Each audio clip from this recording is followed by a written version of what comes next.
Доброе утро, зрители Stop Game! В эфире Инфакт.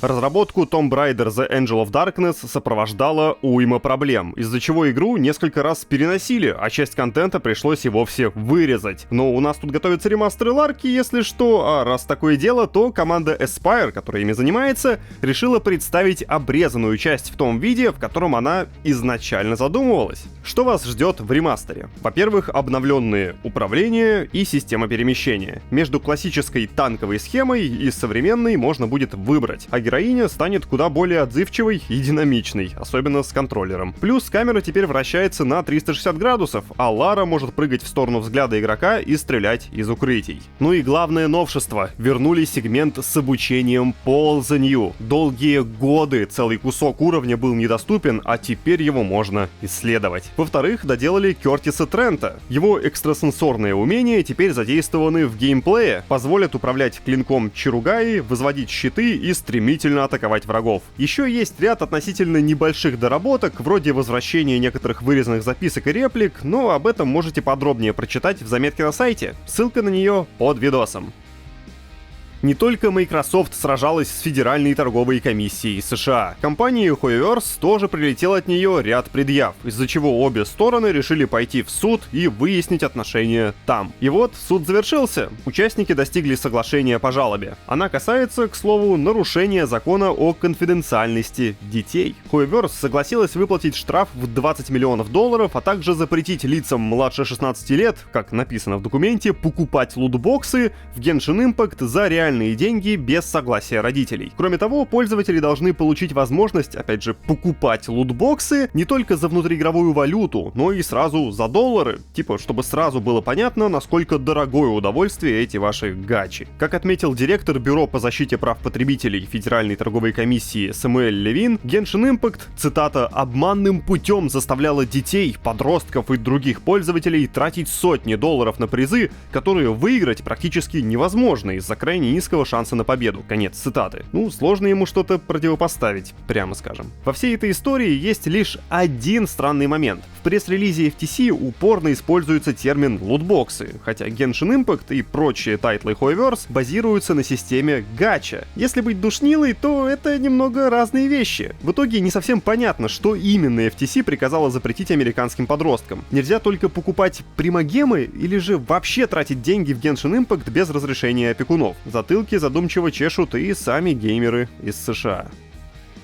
План Sony помпезно вкатиться в сферу игр-сервисов продолжает трещать по швам. И это при том, что релизов-то новых от них и нет, но и не будет. Компания отменила еще два онлайн-проекта, которыми занимались в Bend Studio и Bluepoint Games. Об этом доложили в Bloomberg со ссылкой на заявление самой Sony. В Bluepoint корпели над игрой-сервисом по вселенной God of War. Какой франшизой занимались разработчики в Bend, неизвестно. Есть только небольшая подсказка. В прошлом году Bend искала сотрудников для работы над игрой-сервисом AAA уровня с атмосферой военного научно-фантастического проекта. Усё. По словам представителя Sony, оба проекта решили отменить после недавнего пересмотра. Студии не будут закрыты, а материнская компания приложит все усилия, чтобы минимизировать потери из-за отмены тайтлов. Кроме того, Sony тесно сотрудничает с Bend Studio и Bluepoint Games, чтобы определиться с их следующими проектами. Пройдут ли в командах сокращения, неизвестно. Кстати, после появления инфы об отмене проектов, журналист Джефф Граб решил добавить порцию закулисья. По его словам, Sony отменила эти игры из-за провала Concord. Источники инсайдера передали, что неудача шутера ошарашила компанию, и теперь она наведывается к каждой студии, чтобы пересмотреть проекты в разработке. А если это игра-сервис, возникает множество разногласий, из-за чего у нее становится меньше шансов вообще увидеть свет. На днях появился слух, что гейм-директор Dragon Age The Veilguard Карин Буше уйдет из BioWare в течение ближайших недель. Сперва сведения подтвердил наш любимый журналист Джефф Граб, позже об этом заговорили в Еврогеймер, а сейчас и официальное заявление от Буше появилось. Об истинных причинах ухода наверняка неизвестно, даже данных о продажах на страже завесы нет, чтобы делать какие-то выводы о неудачах игры. Ну и, как пишут в Еврогеймер, финансовые показатели не являются основным фактором, повлиявшим на уход Буше. Как поняли в СМИ, других изменений в BioWare пока не планируется. Кстати, напомню, что после релиза Dragon Age The Veilguard команда BioWare переключилась на разработку следующей Mass Effect.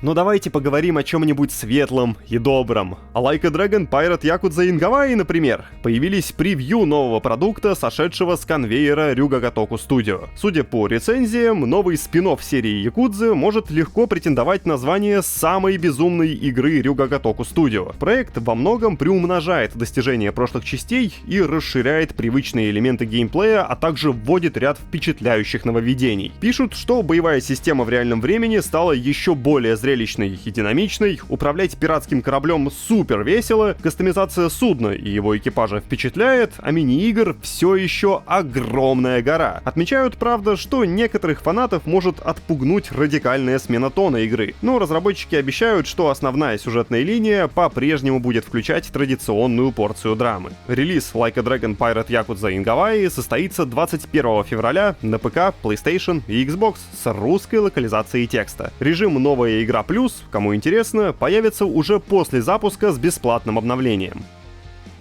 Firaxis Games тоже дала прессе и блогерам поиграть в свою новую игру, и там тоже есть корабли. Возможно, это заговор. Короче, подъехали превью Sid Meier's Civilization 7. Кучу цитат из текстов и гражуров можете прочитать в заметке на нашем сайте, ссылка внизу. Но вот суть. Подавляющая часть журналистов и блогеров осталась под хорошим впечатлением от семерки. Многие оценили возвращение к более реалистичному визуальному стилю, понятное обучение, хорошую производительность и интересные нововведения. Вот цитата репортера Windows Central. Civilization 7 решает многие проблемы, появившиеся в шестой части, и играть в нее одно удовольствие. Конец цитаты. Однако некоторым семерка показалась менее комплексной, чем предшественница. Это тоже надо упомянуть. Но в целом игровой процесс остался прежним. В начале партии геймерам вручают поселенца, который основывает город, разведчики исследуют окружающую территорию, натыкаясь на чудеса света, руины, курганы и лагеря, чудеса света обеспечивают бонусы, ну и так далее. До релиза Sid Meier's Civilization 7 на ПК, PlayStation, Xbox и Nintendo Switch осталось чуть меньше месяца. Запуск уже 11 февраля, а для обладателей более дорогих изданий уже 6 февраля заявлена полная локализация на русский язык.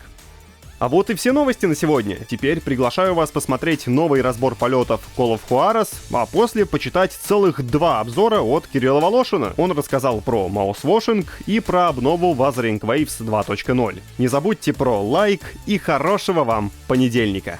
Пока!